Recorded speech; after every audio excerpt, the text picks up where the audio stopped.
خواتین و حضرات، جس موضوع پر مجھے اظہار خیال کرنے کے لیے کہا گیا ہے، یہ ہمارے دین کا وہ موضوع ہے کہ جس کا تعلق اخلاص کے ساتھ ہے۔ آپ نے اگر کبھی کسی عالم دین سے سنا ہو کہ کوئی عمل اخلاص کے بغیر قابل قبول نہیں ہے، تو اس کا مطلب یہی ہے کہ ہماری نیتیں خالص ہو جائیں۔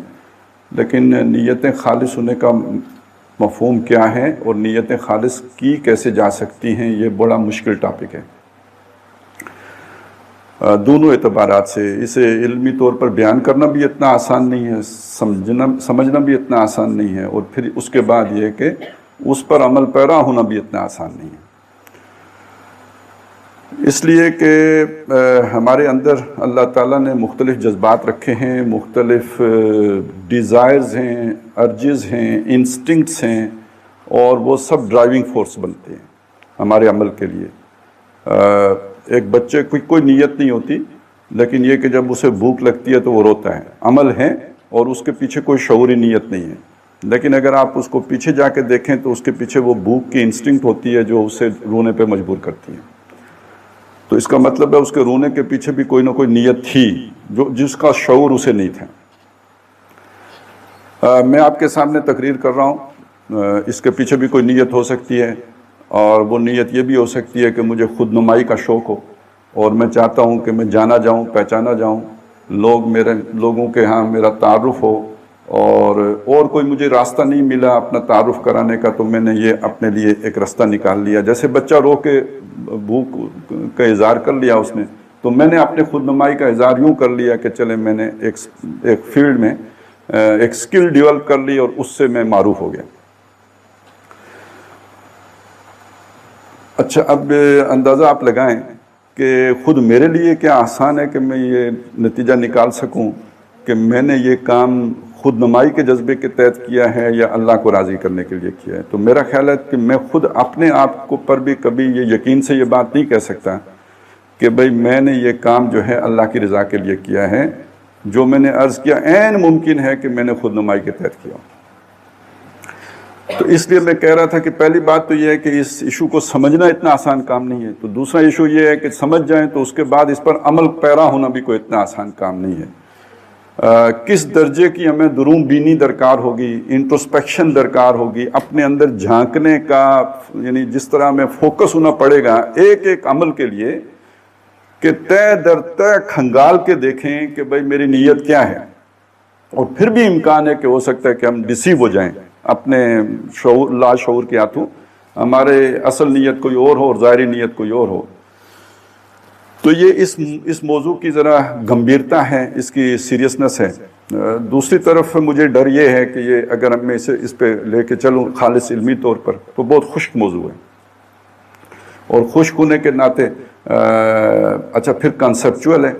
ہمارے سائنس اسٹوڈنٹ کا ایک مسئلہ یہ ہوتا ہے کہ وہ چونکہ زیادہ پریکٹیکل ہوتے ہیں اور ان کو لیبارٹری اور یہ ساری چیزوں سے گزرتے ہیں، وہ ایکسپیریمنٹ کرتے ہیں، تو ان کے کانسیپٹس، وہ جو بھی سائنٹیفک کانسیپٹس ہوتے ہیں، وہ اس ایکسپیریمنٹ کے تھرو کلیئر ہو جاتے ہیں۔ یہ جو خالص کنسیپچول چیزیں ہوتی ہیں ذرا ایبسٹریکٹ نوعیت کی ہوتی ہیں، ان کو کسی پریکٹیکل سے نہیں گزارا جا سکتا ہے، یہ تصوراتی اور تخیلاتی ہوتی ہیں، اور ان پہ اگر زیادہ فوکس کیا جائے تو اکثر و بیشتر آدمی خود ہی سونے لگتا ہے، یعنی وہ بھی ایک غیر شعوری عمل ہوتا ہے، اور دماغ جو ہے نا سن ہونا شروع ہو جاتا ہے۔ تو ان موضوعات جو خشک ہوتے ہیں ان پر اظہار خیال اور بھی مشکل ہو جاتا ہے۔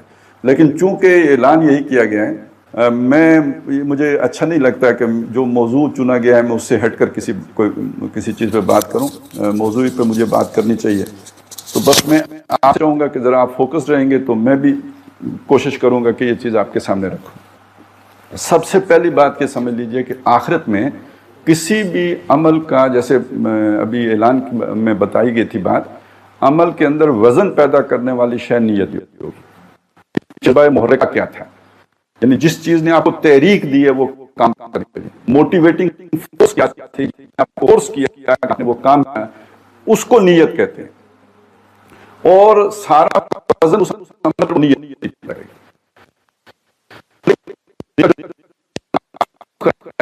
بدلے کا دن ہے تو اسے ایک فکر ہے یوم تبلی السرائر، جس دن وہ چھپی چیزیں ہوتے ہیں نا، سر چھپی ہوئی چیز. اسرار آپ نے سنا ہوگا جس کا مطلب ہوتا ہے راز. سر کائنات کا لفظ، کائنات کا راز. تو سریر وہ چیزیں جو اسرار، جو چھپی ہوئی چیزیں ہیں یا سرائر ہیں، ان کو کھولا جائے گا. اللہ کو سامنے لے کے آئے گا. نظر کو دکھتا ہے، وہ چھپی ہوئی چیز ہے جو کسی کو دکھتی نہیں. قیامت کو جو چیز اللہ لے کے باہر آئیں گے وہ چھپی ہوئی شے ہے، نیت ہے کہ آپ کا اصل ارادہ کیا تھا. ایک تو یہ آپ کے سامنے چیز رہنی چاہیے. اسی طرح وہ حُصِّلَ مَا فِی الصُّدُورِ، یہ الفاظ بھی آپ نے یہ آخری پارے کی جو صورتیں اس میں آتے ہیں. حاصل کر لیا جائے، حُصِّلَ حاصل کر لیا جائے گا. مَا فِی الصُّدُورِ جو سینوں میں ہے. دیکھیں عمل تو آپ کے یعنی ہاتھ پاؤں سے ہوگا نا، یا زبان سے یا آنکھوں سے، یہ عمل ہے. سینے میں نیت ہے. وَحُصِّلَ مَا فِی الصُّدُورِ، اس کے اندر سے حاصل کر لیا جائے گا کہ جو اس کے سینے میں تھا. اب میں آپ کے سامنے ایک مثال، اگر یہ تصور سامنے آ جائے تو 3 آدمیوں کا جو بہت بڑا عمل ہو سکتا ہے اس کا ذکر کیا گیا حدیث میں. آپ ذرا سوچیں، اس آدمی کا تصور کریں جو ساری زندگی اللہ کی خاطر لڑتا رہا، جہاد میں حصہ لیا اس نے، اور اسی رستے میں لڑتے لڑتے ایک دن شہید ہو گیا. ہمارے دینی اعمال کے اعتبار سے جو اسے کہتے ہیں نا، جو ہائیسٹ ورچو ہے، جو سب سے بڑی نیکی ہے، وہ اللہ کی راہ میں گردن کٹانا ہے. یعنی اس سے بڑی نیکی کوئی بھی نہیں ہے کہ ایک بندہ اللہ کی راہ میں قتل ہو جائے. یہ سمم بونم کا ایک تصور ہے. جو سب سے بڑی نیکی ہوتی ہے وہ یہ ہے ہمارے دین کے اندر کہ کسی شخص نے اللہ کی راہ میں اپنی گردن کٹا دی. ظاہر ہے سب سے قیمتی چیز جان ہوتی ہے، تو وہ دے دی، تو اس سے بڑی بات کوئی نہیں ہے. ایک یہ ایسا شخص ہوگا جس نے گردن کٹوائی ہوگی اپنی. دوسرا شخص وہ ہوگا کہ جس نے مال و دولت اللہ کی راہ میں خرچ کیا ہوگا، سخی ہوگا، بہت بڑا سخی ہوگا. تیسرا آدمی وہ ہوگا کہ جس نے علم پھیلایا ہوگا، وہ ہماری طرح اس نے تقریریں بہت کی ہوں گی، لوگوں تک اللہ کی باتیں پہنچائی ہوں گی. یہ 3 لوگ ہوں گے. یہ ان کو اللہ تعالیٰ بلائے گا، سامنے کھڑا کرے گا اور ان کے آگے اپنے احسانات گنوائے گا کہ میں نے تمہیں آنکھیں دی، ہاتھ دیے، پاؤں دیے، یہ دیا، وہ دیا، اور یہ سارے احسانات گن کے اس کے بعد ان سے کہے گا تم نے میرے دین کے لیے کیا کام کیا، میرے لیے تم نے کیا خدمات سے انجام دی، جبکہ میں نے تمہیں یہ کچھ جو ہے نا وہ تم پر برسایا، نعمتوں کا جو ہے نا وہ میں بارش برسائی. وہ اپنی اپنی جگہ پہ جو بھی ان کے یہ اعمال تھے یہ بتائیں گے. عالم کہے گا میں نے ساری زندگی تیرے علم پھیلایا، لوگوں کو دین سکھایا، کریا بستی بستی، گاؤں گاؤں، گھر گھر جا کے لوگوں کو سمجھایا کہ یہ دین ہے، تو میں نے تو یہ کام کیا ہے. اللہ تعالیٰ فرمائیں گے کذبتا، تو نے جھوٹ بولا ہے. کیا مطلب؟ اس نے یہ کام نہیں کیا تھا؟ نہیں کیا تھا. تو پھر کیوں اللہ نے فرمایا جھوٹ بولا؟ وجہ بتائی. تو نے یہ کام اس لیے کیا کہ دنیا میں میری مشہوری ہو. فقد قیلا، وہ کہا جا چکا، دنیا میں تیرے نام کا ڈنکا بج چکا. لوگ مشہور کر چکے یہ بات کہ یہ بہت بڑا عالم ہے، بڑا اسکالر ہے، بڑی یہ علامہ ہے، بلا ہے، یہ ہو چکا ہے. فرشتوں کو حکم ہوگا کہ اس کو پاؤں سے پکڑ کر منہ کے بل گھسیٹ کے دوزخ میں ڈال دو.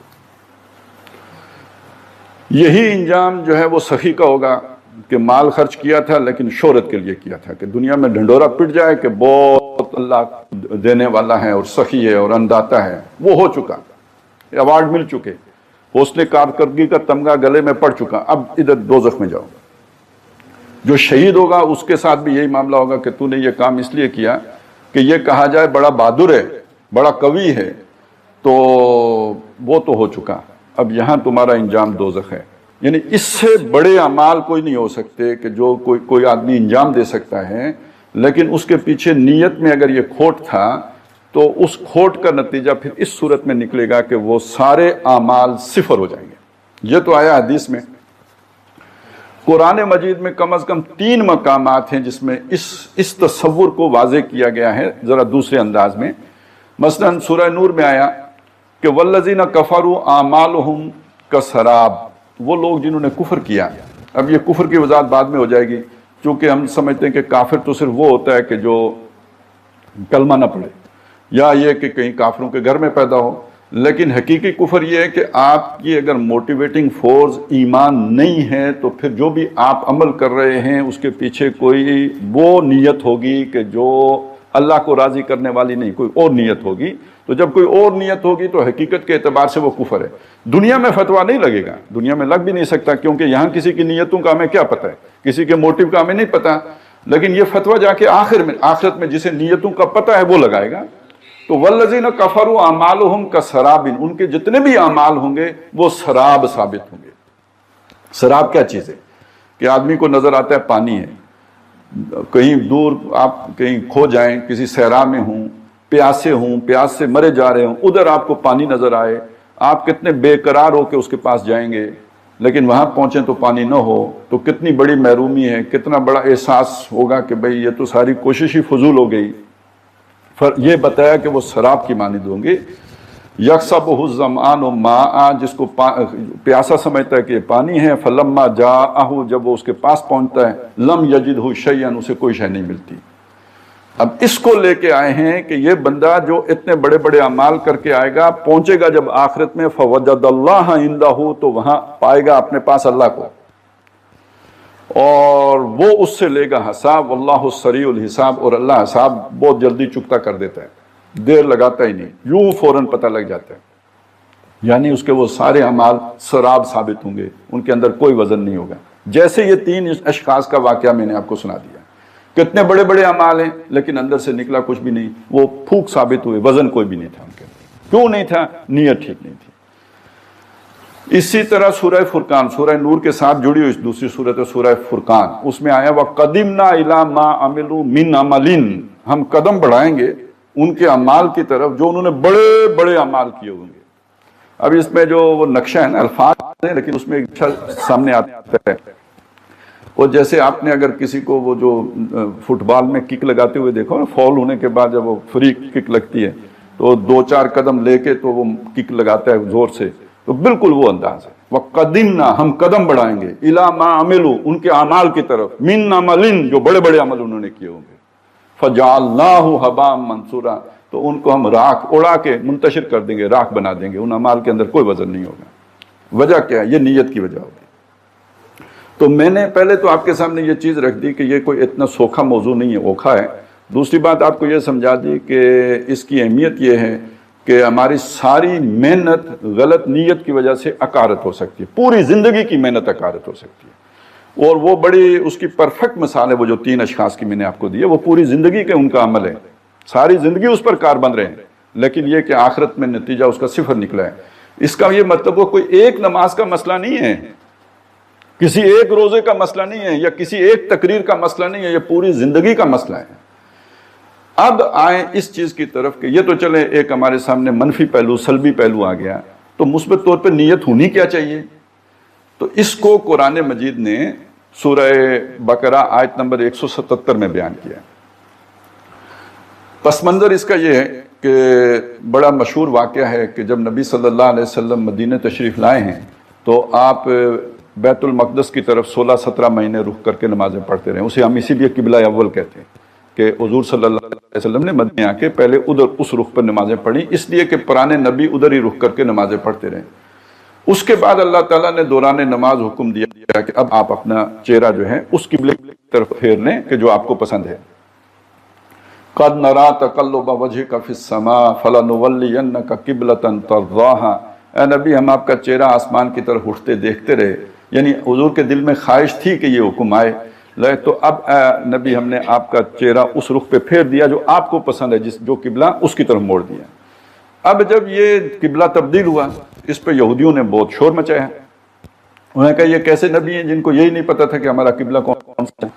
نبی کو تو ہر شے معلوم ہونی چاہیے، تو اگر ان کا قبلہ وہ تھا تو انہیں پہلے ہی ادھر آتے ہی پہلے دن سے ہی اسی رخ پہ نمازیں پڑھنی چاہیے تھیں. دوسرا انہوں نے یہ کہا کہ یہ تو ان کی نمازیں ہی جو 17 مہینے کی نمازیں یہ تو ساری خراب ہو گئی، ان کا قبلہ ہی غلط تھا. اگر اصل قبلہ ان کا یہ تھا تو یہ تو ساری نمازیں قبول ہی نہیں ہوں گی. یہ انہوں نے شور اٹھا دیا. ظاہر ہے جو سادہ لوگ تھے ان باتوں میں پریشان ہو گئے کہ بھئی اگر نماز تو ایمان کا خاصہ ہے، تو اگر نماز ہی نہیں قبول ہوئی تو پھر کیا ہوگا؟ چلیں جو زندہ ہیں توبہ کریں گے، نمازیں لوٹائیں گے، کچھ ہوگا. جو اس دوران مر گئے ان کا کیا بنے گا؟ تو مطلب کچھ اس طرح کے سوالات کھڑے ہو گئے. اب اس کا جواب ہے جو اللہ تعالیٰ دے رہے ہیں. پہلے تو ان لوگوں کو کہا یہ بے وقوفی. سَيَقُولُ السُّفَهَاءُ مِنَ النَّاسِ مَا وَلَّاهُمْ عَنْ قِبْلَتِهِمُ الَّتِي كَانُوا عَلَيْهَا. جو لوگوں میں سے بے وقوف ہیں وہ یہ بات کہیں گے کہ کس چیز نے انہیں اس قبلے سے پھیر دیا جس پر کہ یہ پہلے تھے. تو بے وقوف کہا، کیوں کہا؟ بے وقوف ہم کب کسی کو کہتے ہیں؟ جب کسی کو کوئی بات سمجھ میں نہ آ رہی ہو ہم کہتے ہیں تو بالکل بے وقوف ہے. الو بھی کہتے ہیں، الو کا پٹھا بھی کہتے ہیں. تو یہ اصل میں یہ ساری اسی کے قریب قریب باتیں ہو گئیں کہ وہ ہم ریئیکٹ کر رہے ہوتے ہیں اس چیز پہ جب کسی کو کوئی چیز سمجھ نہیں آتی ہے. تو اللہ نے کہا، تو یہ اللہ نے یعنی انہیں بیوقوف کس بنیاد پہ کہا؟ اسی بنیاد پر کہا کہ یہ پورا تصور ان کا صحیح نہیں ہے، انہوں نے چیزوں کو اوپر سے دیکھا ہے، گہرائی سے نہیں دیکھا ہے، اس لیے کہا بے وقوف ہیں. اور آگے جا کر پھر اسے سمجھایا کہ دیکھو نیکی جو ہے صرف یہی نہیں ہے کہ تم اپنے چہرے مشرق یا مغرب کی طرف پھیر لو. لیس البر ان تولوا وجوہکم، وجہ چہرہ، وجوہ اس کی جمع. تو نیکی یہ نہیں ہے کہ تمہارے چہرے مشرق کو پھرے ہوئے ہوں یا مغرب کو پھرے ہوں.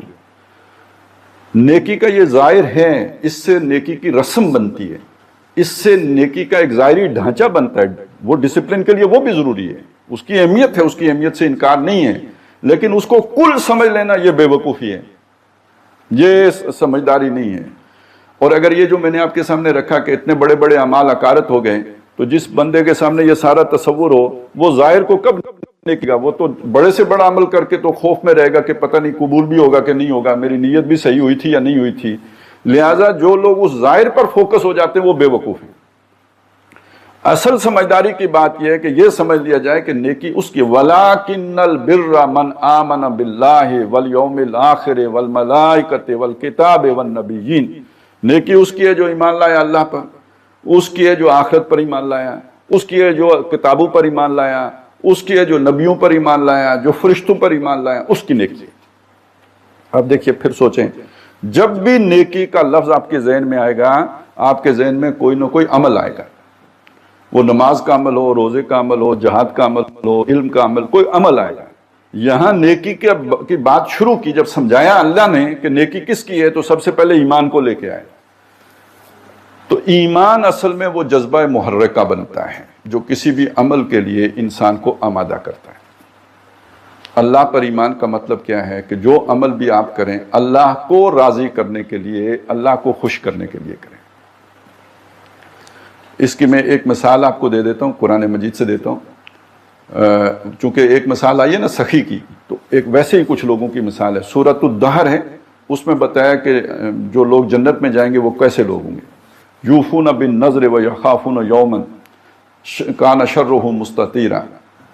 اللہ سے ڈرتے ہوں گے اور یوفون بالنذر، اپنی جو منتیں ہیں وہ پوری کرتے ہوں گے. اس دن سے ڈرتے ہوں گے کہ جس کا شر پھیل جائے گا، جس کی یعنی جو پریشانی کا دن ہوگا وہ پریشانی ہر ایک کو لپیٹ میں لے لے گی. اس میں آگے جا کے آتا ہے کہ وہ اللہ کی راہ میں اپنے مال خرچ کریں گے. وَيُطْعِمُونَ الطَّعَامَ عَلَىٰ حُبِّهِ مِسْكِينًا وَيَتِيمًا وَأَسِيرًا. مال خرچ کرتے ہیں، اپنا کھانا کھلاتے ہیں، یتیم کو، مسکین کو، قیدی کو کھانا کھلاتے ہیں. اور کیا کہتے ہیں؟ انما نطعمکم لوجہ اللہ، ہم تمہیں یہ کھلا رہے ہیں اللہ کی رضا کے لیے کھلا رہے ہیں، اللہ کو خوش کرنے کے لیے کھلا رہے ہیں. لا نرید منکم جزاء ولا شکورا، ہم ارادہ نہیں رکھتے تم سے کسی بدلے کا، شکریہ کے دو بولوں کا بھی. یہ ہوتی ہے جی اللہ کی رضا. یعنی آپ اگر ایمان ہے تو جو کام کریں گے اللہ کو راضی کرنے کے لیے کریں گے. اچھا چیک کیسے ہو سکتا ہے کہ میں اللہ کی رضا کے لیے کر رہا ہوں یا نہیں کر رہا ہوں؟ بڑا آسان ہو جائے گا. یہاں پہنچ کے میں نے کسی کو کھانا کھلایا ہے، اس کے بعد اس نے مجھے لفٹ ہی نہیں کرائی، تو مجھے اگر غصہ آیا تو اس کا مطلب یہ ہے کہ میں نے کھانا کسی اپریسیشن کے لیے کھلایا تھا.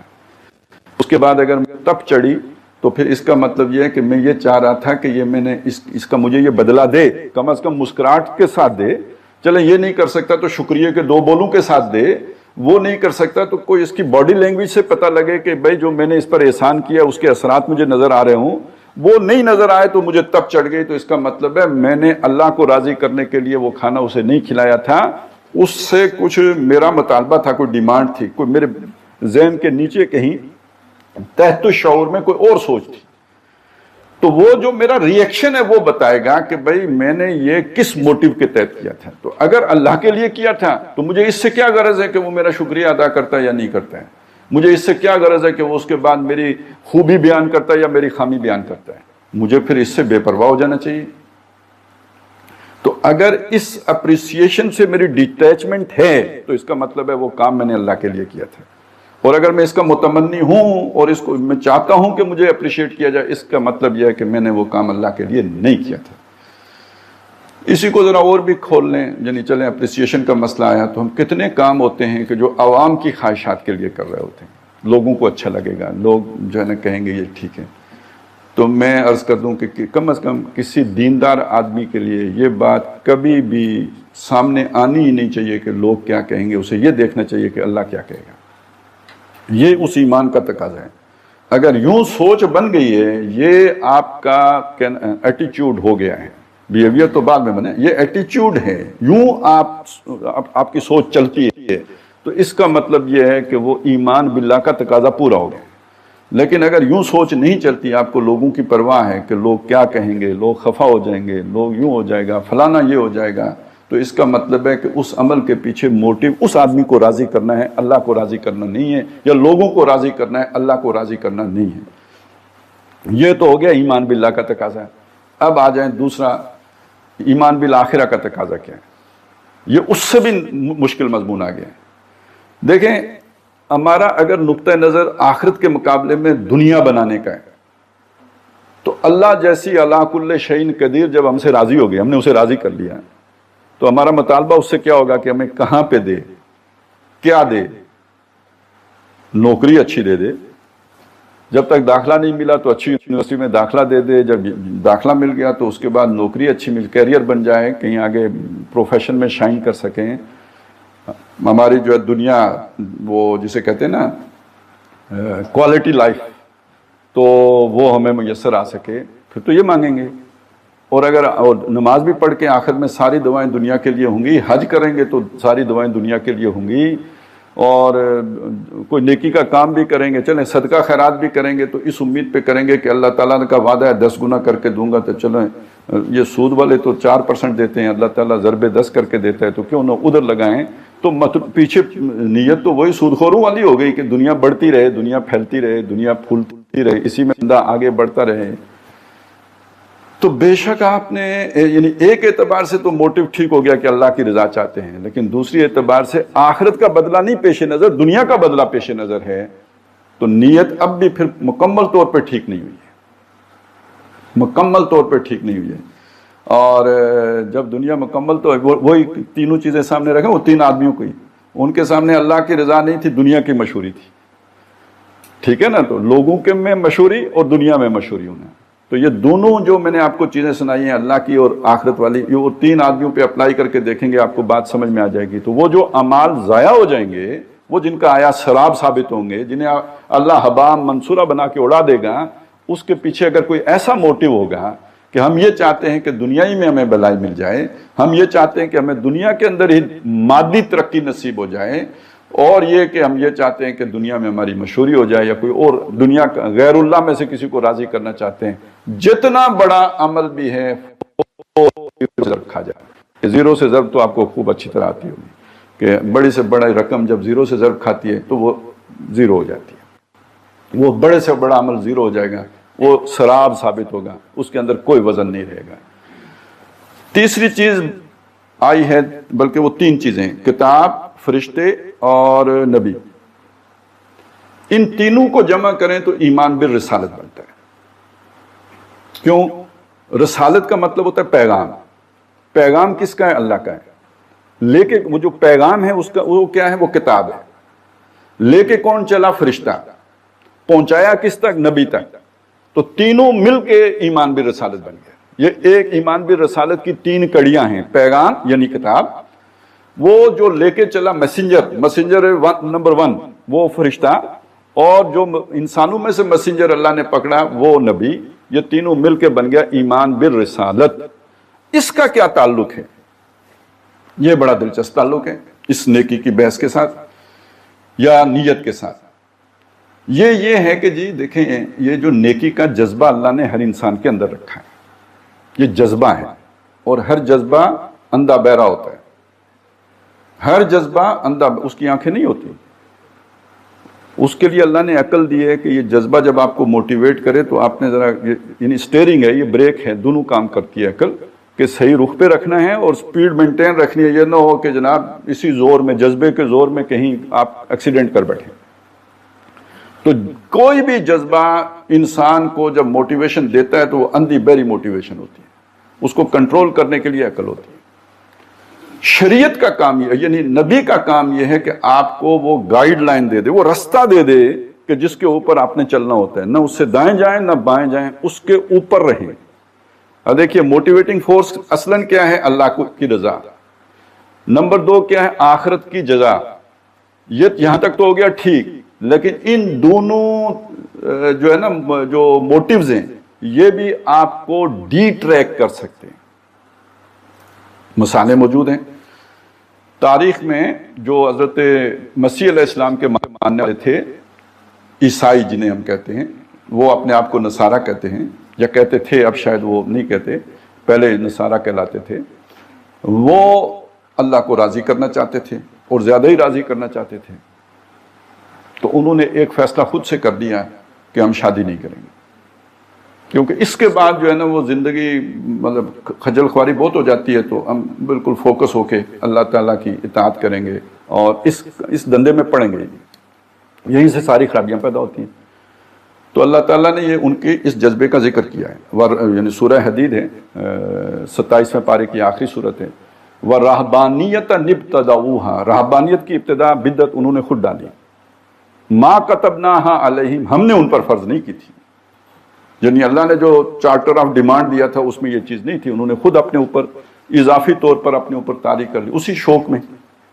وَرَهْبَانِيَّةً ابْتَدَعُوهَا مَا كَتَبْنَاهَا عَلَيْهِمْ إِلَّا ابْتِغَاءَ رِضْوَانِ اللَّهِ، یہ انہوں نے اللہ کی رضا جوئی حاصل کرنے کے لیے کیا تھا. نیت خراب نہیں تھی، نیت بالکل ٹھیک تھی، اچھی نیت تھی ان کی.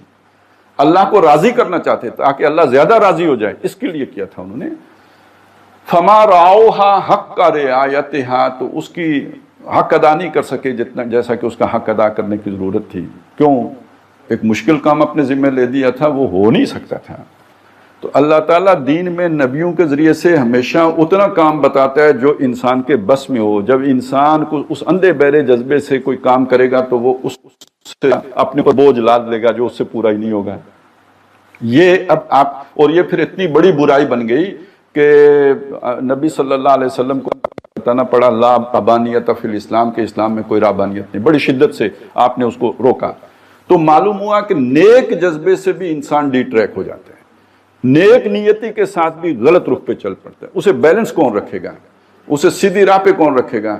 یہ ہے اصل میں رسالت کا کام، کہ آپ نے یہ طے کر لینا ہے کہ ان حدود و قیود سے میں نے باہر نہیں نکلنا ہے جو محمد اللہ نے دی صلی اللہ علیہ وسلم. یعنی حضور صلی اللہ علیہ وسلم سے زیادہ نیک بننے کی کوشش نہیں کی. اس شخص نے حضور سے زیادہ نیک بننے کی کوشش کی، یہ گمراہ ہو گیا. اب دیکھیے نا، ہمارے ہاں جو لوگ خودکش دھماکے کرتے ہیں اس کے پیچھے سوچ کیا ہوتی ہے؟ اللہ کو راضی کرنا چاہتے ہیں. جنت میں تو وہ بہت بڑی کامیابیاں حاصل کرنا چاہتے ہیں. تو وہ دونوں چیزیں ٹھیک، دونوں، لیکن خرابی کہاں پیدا ہو جاتی ہے کہ جب وہ دین کو اپنے لیے رہنما بنائے بغیر اپنے ہی جذبے کے تحت ایک فیصلہ کر لیتے ہیں تو ایک فیصلہ ہو جاتا ہے. یہ ہمیں تو بھگت رہے ہیں، تو یہ بات ہمیں شاید رہبانیت سے زیادہ بہتر طور پر اس کے ذریعے سے ہمیں سمجھ میں آ جائے. تو جذبہ جو بھی ہو وہ اندھا بہرا ہوتا ہے، اسے صحیح رخ دینے کے لیے شریعت آتی ہے. یہ جو ہم کہتے ہیں اہدنا الصراط المستقیم، اللہ میں سیدھی راہ دکھا، یہ سیدھی راہ دکھانے کے لیے نبی آتے ہیں. یہ نبی کا رول ہوتا ہے. بلکہ اس حوالے سے بھی 3 آدمیوں کا میں آپ کو واقعہ سنا دوں. چلیں، وہ ایکسپیریمنٹ کا میں موقع تو نہیں ہے، لیکن یہ ایک ہمارے سامنے اسے ذرا کسی نہ کسی درجے میں صورت دے دے گا کہ نبی صلی اللہ علیہ وسلم کے گھر آپ کی ازواج مطہرات میں سے کسی کے پاس 3 آدمی آئے کہ تحقیق کریں کہ حضور عمل کیا کرتے ہیں. یعنی ایک عمل تو وہ ہے نا جو نظر آتا ہے، مسجد میں آتے ہیں، نماز پڑھتے ہیں، یعنی اور بھی وہ بھی زیادہ نیک بننا چاہتے تھے، تو کچھ اور بھی ہم عمل کریں تو حضور کے اعمال کا پتہ کر کے وہ عمل ہم کریں گے. تو جو زوجہ محترمہ سے پوچھا، انہوں نے جو بتایا تھا یہ ان کے تصور سے وہ کم تھا. جو یہ سوچ کے آئے تھے نا ایک اتنا عمل ہوگا، وہ ان کے اس یعنی آئیڈیل سے کافی نیچے انہیں محسوس ہوا. پھر انہوں نے اپنے آپ کو تسلی دی کہ یہ تو اللہ کے نبی ہیں، معصوم عن الخطا ہیں، ان سے تو گناہ ہوتا ہی نہیں. یہ تو اللہ تعالیٰ نے ویسے بھی ان کے اگلے پچھلے سب معاف کر دیا ہے، ان کے لیے تو اتنا بھی بہت ہے، ہم گناہگار لوگ ہیں، ہمیں بہت زیادہ کرنا پڑے گا، وہی زیادہ نیک بننا پڑے گا۔ یہ اب سوچ ان کے اندر آ گئی۔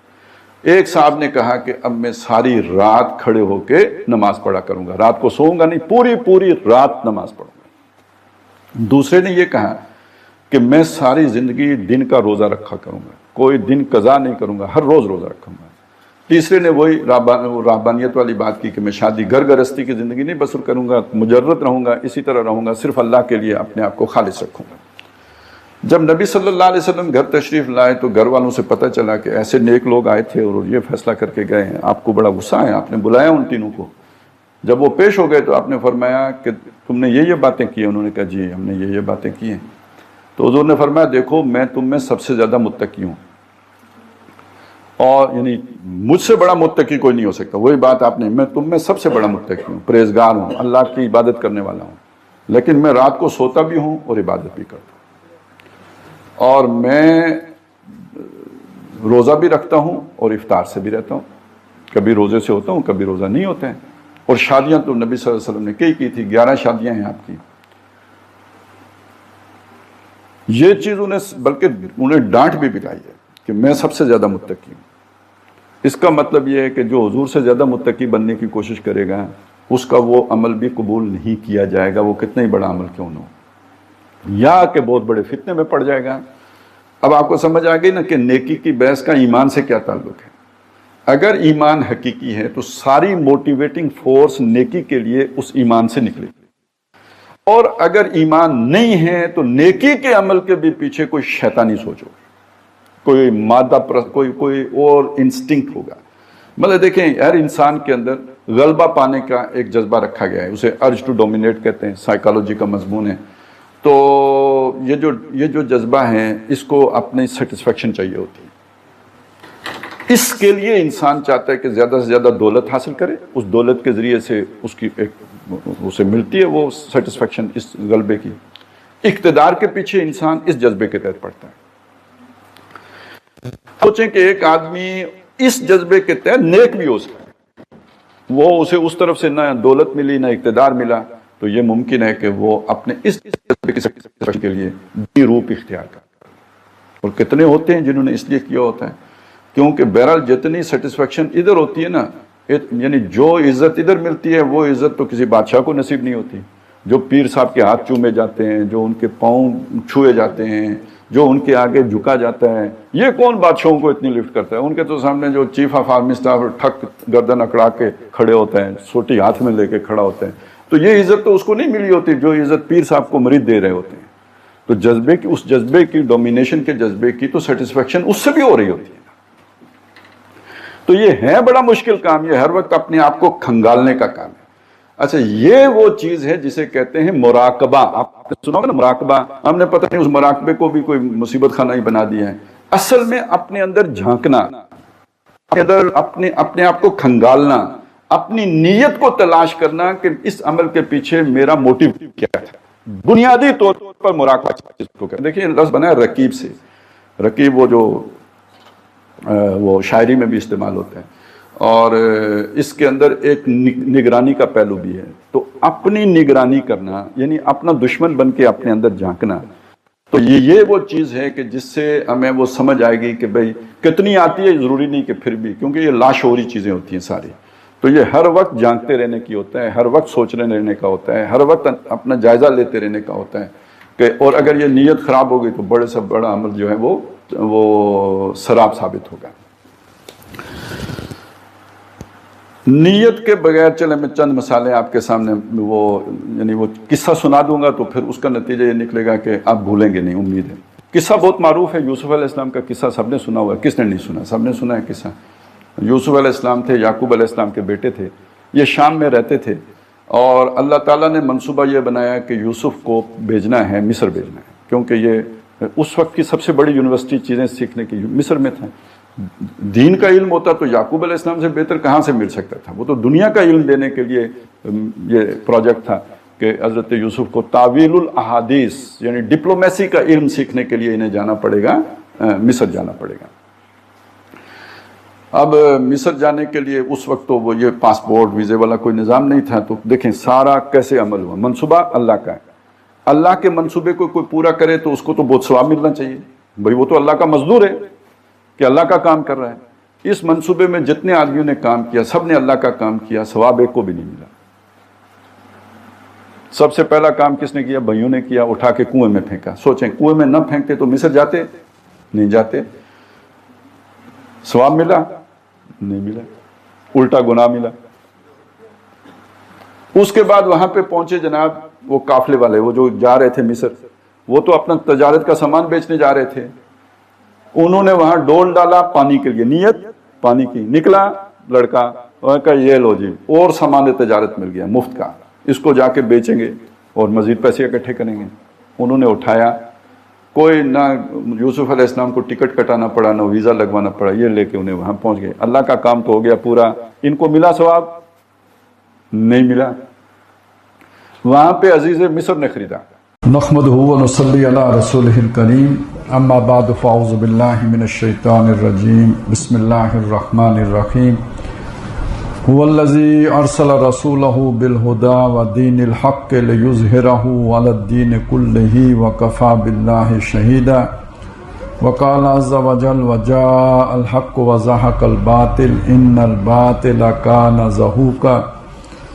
منہج انقلاب نبوی کا ہم مطالعہ کر رہے ہیں اور اس میں ہم نے 7 جو ہے وہ خطبات ان کا مطالعہ مکمل کر لیا ہے. آج ہم 8ویں خطبے سے شروع کر رہے ہیں اور اس کا عنوان ہے اندرون عرب، انقلاب کی تکمیل، فتح خیبر اور فتح مکہ.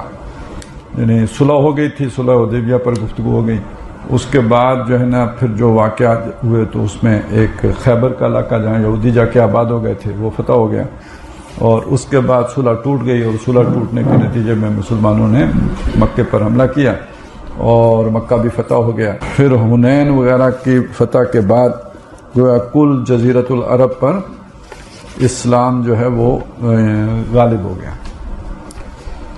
اور جو آپ صلی اللہ علیہ وسلم کی بعثت خصوصی ہے یعنی الی امیین، اس کی تکمیل ہو گئی.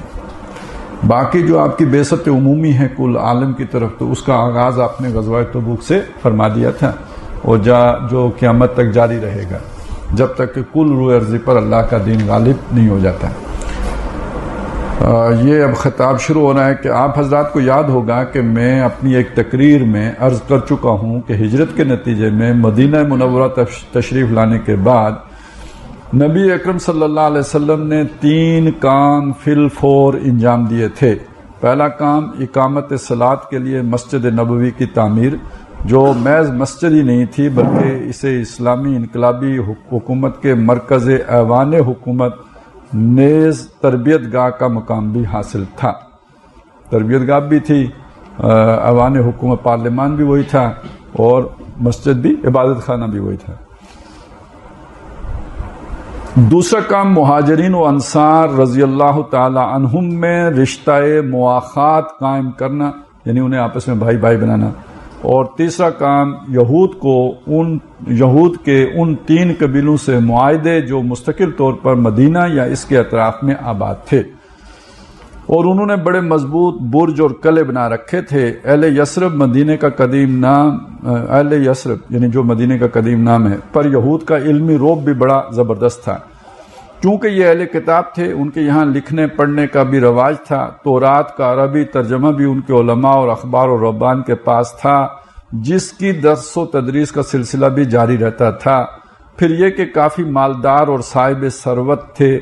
تجارت پر ان کی ایک نوع کی اجارہ داری تھی. صناع بھی تھے اور زمیندار بھی. یہ صناع بھی تھے کا کیا مطلب ہوا؟ جی مطلب کاریگر. صناع بھی تھے یعنی کاریگر، جی صنعت سے. معاشی طور پر انہوں نے سودی قرضوں سے اہل یثرب کو جکڑ رکھا تھا. مزید یہ کہ یثرب میں انصار کے جو 2 قبیلے تھے، اوس اور خزرج، ان میں بڑی ناچاکی رہتی تھی، حتیٰ کہ باہم جنگ و جدال تک نوبت پہنچ جاتی تھی. ان کے مابین جو آخری مارکہ ہوا تھا وہ جنگ بیاس کے نام سے مشہور ہے. اس جنگ میں دونوں قبیلوں کا زبردست جانی نقصان ہوا تھا اور اس جنگ نے دونوں قبیلوں کو کمزور کر دیا تھا۔ یہود اس مقصد کے پیش نظر کہ یہ دونوں قبیلے کبھی باہم متحد نہ ہو جائیں، ان کے درمیان اختلاف و افتراق کو ہوا دیتے رہتے تھے۔ یہود کے 3 قبیلے۔ نبی اکرم صلی اللہ علیہ وسلم کی مدینہ تشریف آوری کے وقت وہاں یہود کے 3 قبیلے آباد تھے، یعنی بنو قینقاع، بنو نضیر اور بنو قریظہ۔ حضور نے مدینہ تشریف لاتے ہی انہیں ایک معاہدہ میں جکڑ لیا تھا۔ اس معاہدے کی وجہ سے یہ قبیلے مسلمانوں کے مقابلے میں کھلم کھلا نہیں آ سکے، لیکن پس پردہ ریشہ دوانیاں کرتے رہتے تھے۔ فروغ اسلام اور انصار کے دونوں قبیلوں اور مہاجرین کو باہم شیر و شکر دیکھ کر صبر کا دامن ان کے ہاتھ سے چھوٹنا شروع ہوا۔ پھر شعبان 2 ہجری میں تحویل قبلہ کے واقعے نے ان یہودیوں کو سخت برہم کر دیا اور ان کی ناراضگی کا پیمانہ لبریز ہو گیا، اور اب وہ کھلم کھلا اسلام پر زبان تان دراز کرنے اور انصار کو دین اسلام سے بدگمان اور برگشتہ کرنے کی مہم زور و شور سے چلانے لگے۔ اس سے قبل یہ کام وہ دھیمی رفتار سے کرتے رہتے تھے۔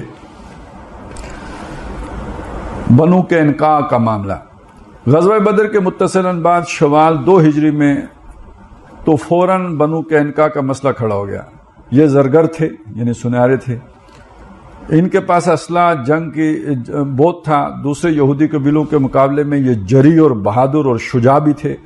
اسلام کی ترقی کو دیکھ کر وہ زیادہ دیر تک ضبط نہیں کر سکے۔ غزوہ بدر کے بعد انہوں نے حضور کے خلاف اقدام کیا اور جنگ کے اعلان کی جرأت کی۔ ہوا یہ کہ ایک انصاری کی نقاب پوش بیوی ایک یہودی کی دکان میں جو اس قبیلے سے تعلق رکھتا تھا آئیں۔ یہودیوں نے ان کی بے حرمتی کی۔ ایک مسلمان یہ دیکھ کر غیرت سے بےتاب ہو گیا اور اس نے یہودی کو مار ڈالا۔ یہودیوں نے اس مسلمان کو قتل کر دیا۔ نبی اکرم صلی اللہ علیہ وسلم کو جب یہ حالات معلوم ہوئے تو آپ بنفس نفیس ان کے پاس تشریف لائے اور فرمایا کہ اللہ سے ڈرو، ایسا نہ ہو کہ بدر والوں کی طرح تم بھی عذاب میں مبتلا کر دیے جاؤ۔ جواب میں یہودیوں نے کہا کہ ہم قریش نہیں ہیں، ہم سے معاملہ پڑے گا تو ہم دکھا دیں گے کہ لڑائی اس کا نام ہے، اور ایسا ہی ہے، یعنی ٹکر کے لوگ ہیں ہم، اور ایسا ہی ہے تو ہم اعلان جنگ کرتے ہیں۔ انہوں نے وہ بات کر دی۔ دنیا دیکھ لے گی کہ بہادر کون ہے۔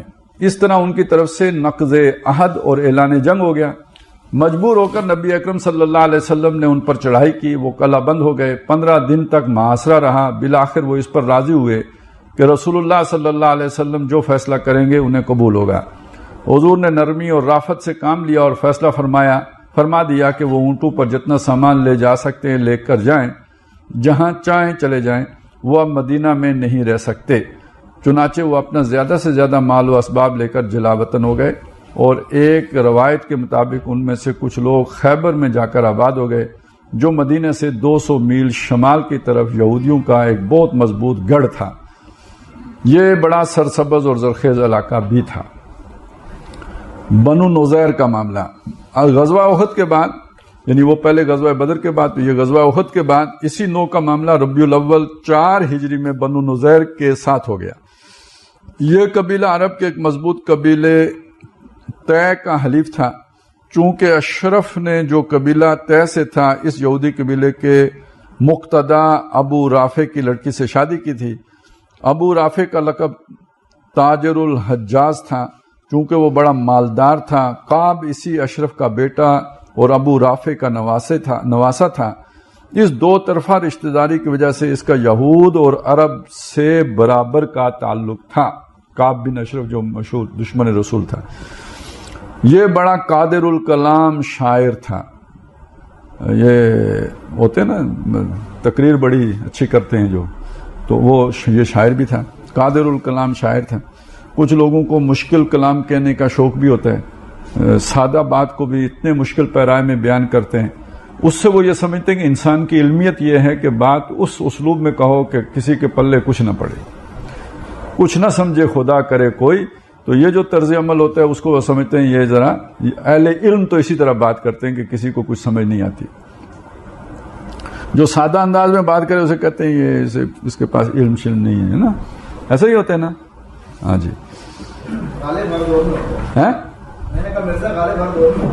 مرزا غالب ہر دور میں ہوتے ہیں. مرزا غالب نے کیا فرمایا تھا جی؟ لوگ فرماتے ہیں جلیبی بناتے ہیں, نہیں, انہوں نے فرمایا تھا کہ آگہی دام شنیدن جس طرح چائے بچھائے, مدعا ان کا ہے اپنے عالم تقریر کا. کیا آپ سمجھ آئے؟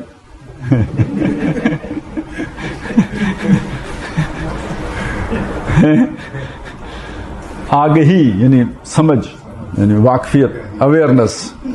دام شنیدن, یہ شنیدہ یعنی کان جو کچھ سنتا ہے. دام شنیدن یعنی اپنے سننے کا نیٹ ورک, جس طرح چائے بچھائے, جیز, یوفون, جتنے نیٹ ورک لے کے آ جائیں, جس طرح چائے بچھائے.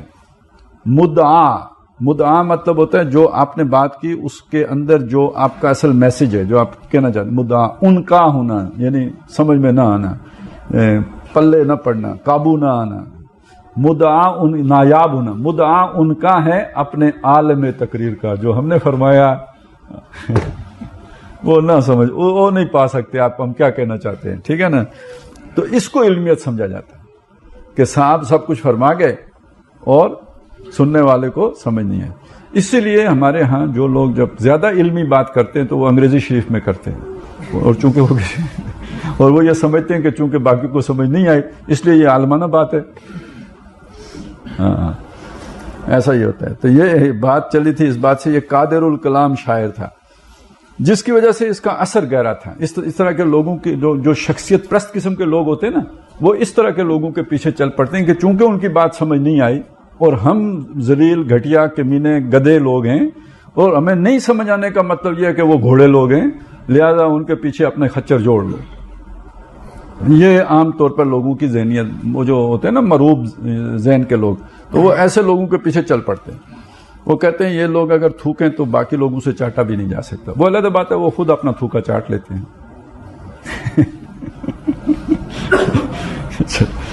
جس کی وجہ سے اس کا اثر گہرا تھا. کعب کو اسلام سے سخت عداوت تھی. غزوہ بدر میں قریش کے سرداروں کے قتل ہونے کا اسے نہایت صدمہ تھا.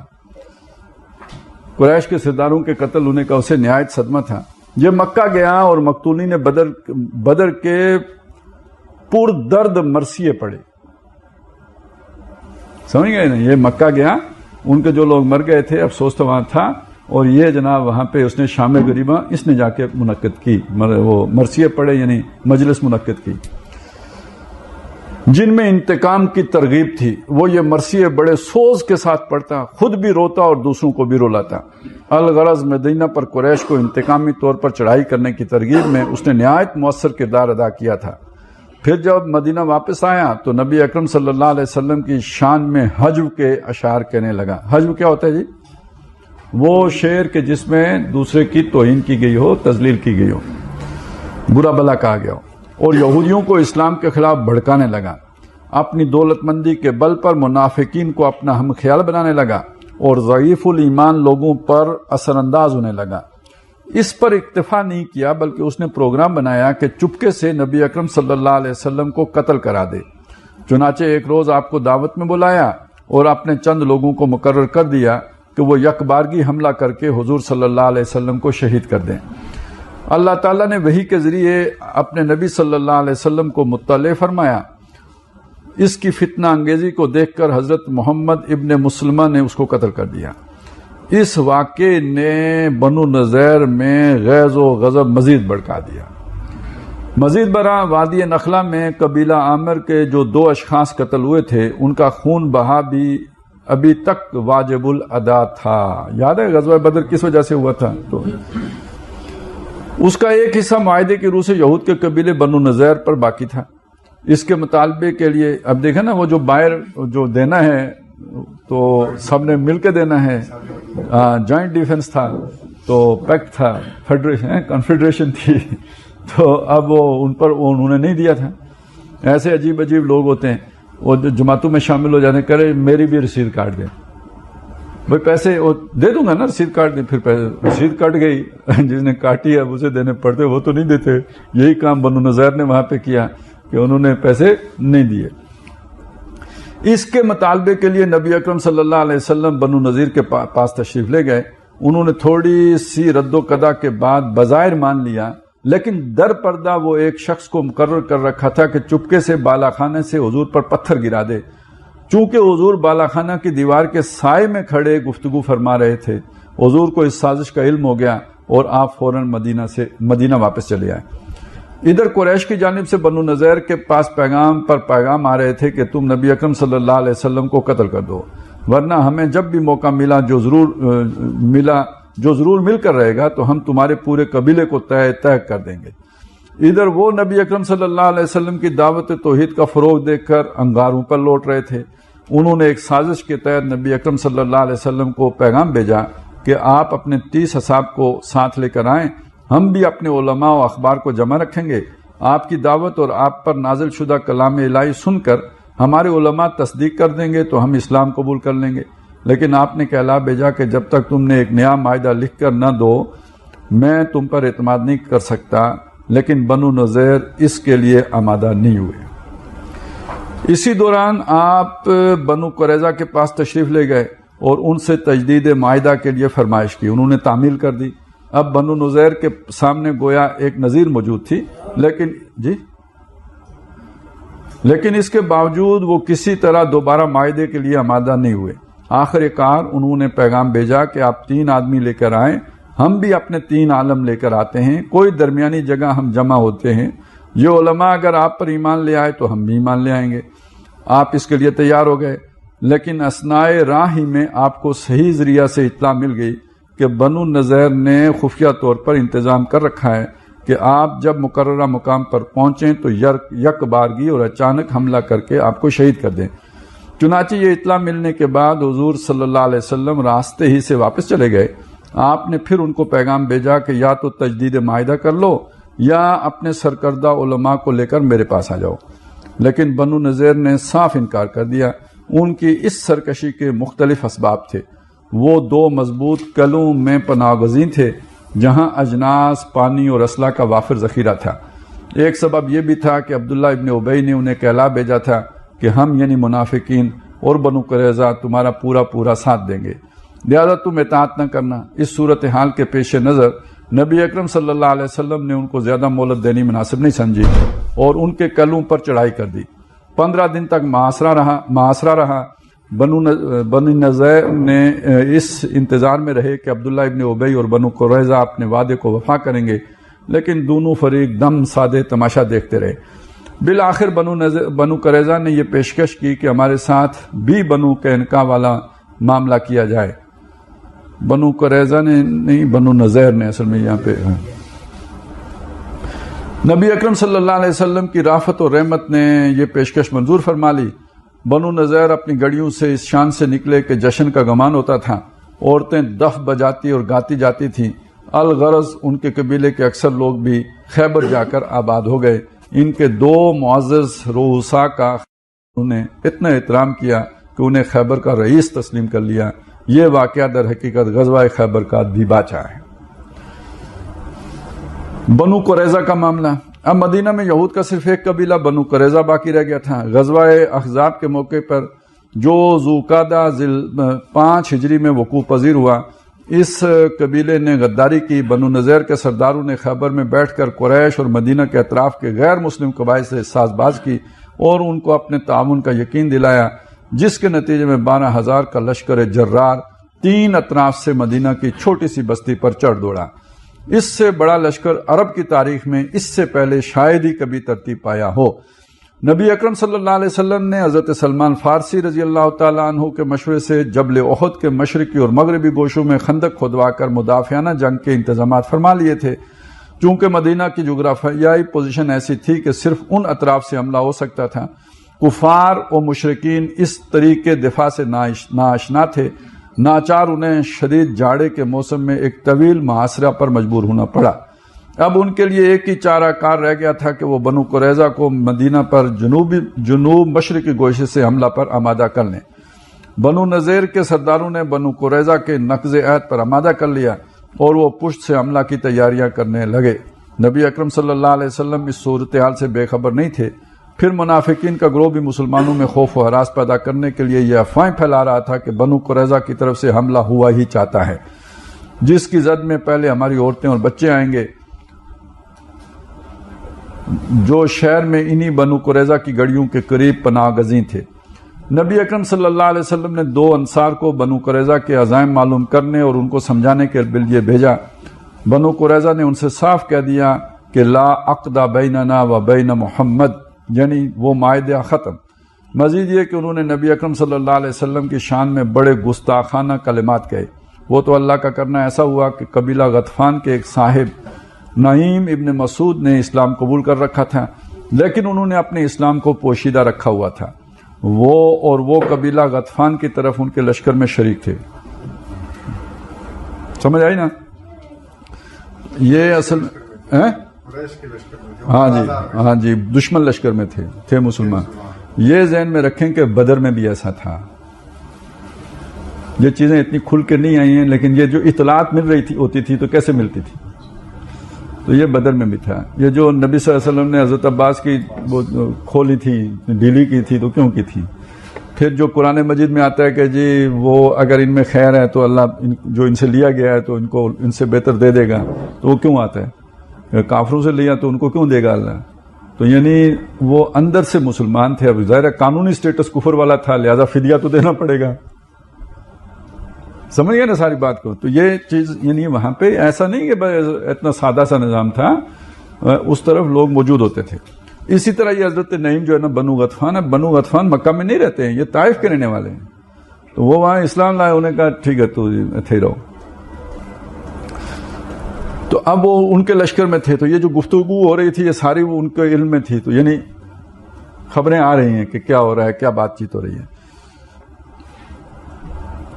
اچھا، اب انہوں نے ایک اور وہاں پہ کام کیا۔ اب یہ بات سمجھیں کہ بھائی کام کیسے کیا جاتا ہے۔ جو خفیہ ایجنسیاں ہوتی ہیں یا جو اس طرح کے جو لوگ ہوتے ہیں، وہ چیزوں کو کیسے اپنے حق میں مولڈ کرتے ہیں یا انہیں ٹویسٹ دیتے ہیں۔ یہ اب دیکھیں کیا کیا انہوں نے۔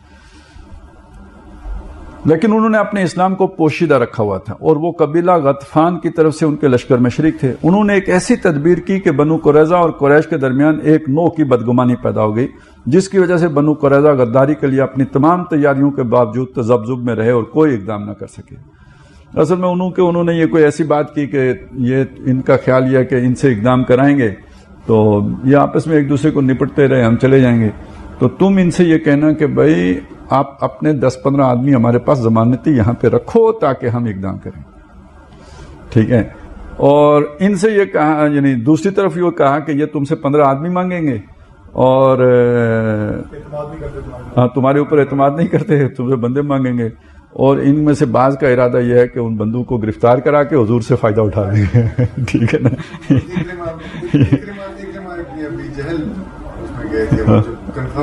جی، تو یہ یعنی اس کو دیکھیں، بس اتنی ساری بات ہوتی ہے، چیزیں یوں سے یوں ہو جاتی ہیں۔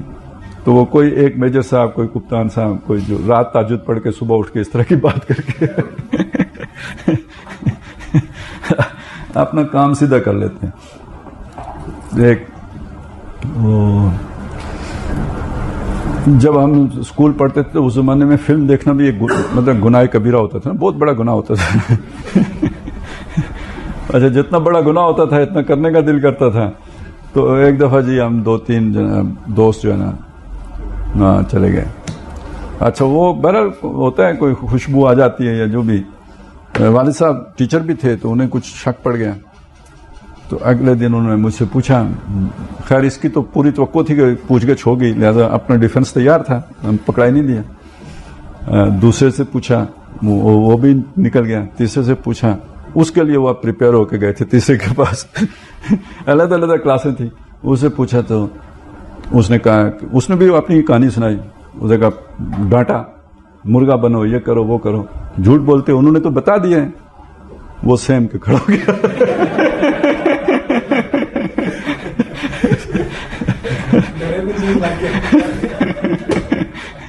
ابھی بھی کہتے ہیں جو احسان نیازی پکڑا گیا نا، تو یہ ایک میجر صاحب کو ساری بات کا پتا تھا جو اس کے دوست تھے۔